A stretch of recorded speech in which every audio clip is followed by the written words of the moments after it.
Hey guys, getting you a little video. I'm working on Tobias's off-leash skills today. So in the beginning of when I start to work this, I like to go in places where he can't get away, and just for safety. He's not really a dog that's like gonna run off on me, but you know, I think it's important when we first start trusting him off leash that we are taking precautions. So that dog over there, you can't really see, it's in the shadows, he's aggressive.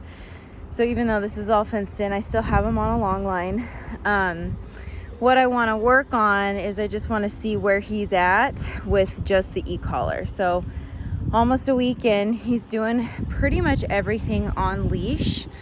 Now what I notice in the house is sometimes when the leash is off, even if I just have the e-collar, he's like, no, I'm not gonna kennel, or no, I'm not gonna place, or no, I'm not gonna come, I'm gonna go play with this dog over here.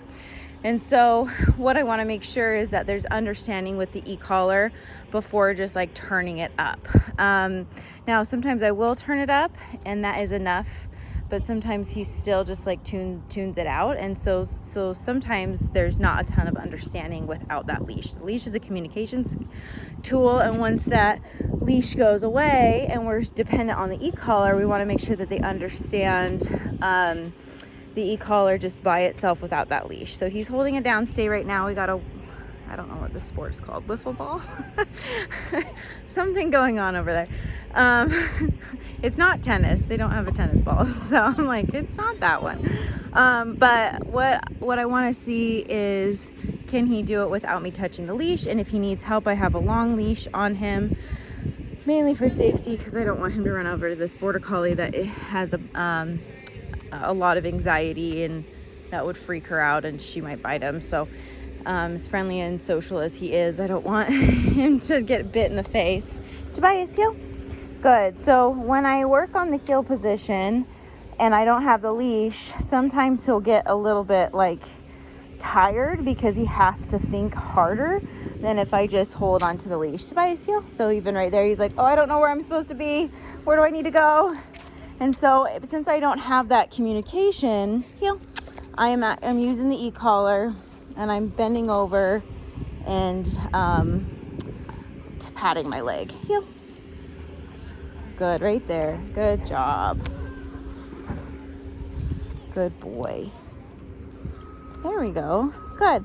So it takes a lot more mental power once we lose that leash, and you wouldn't think that it does, but it definitely does. Heel, and so he wants to lay down because that's easier. Good job, buddy. But this is super important for him to work through as we have distractions. There's a little park right there. Kids play, so good things. And then over here is like a soccer field where a lot of people run their dogs. So good park. It's not super busy right now on a Thursday. It's gonna get hot today, so we're here kind of early. Good job, buddy. Tobias, down.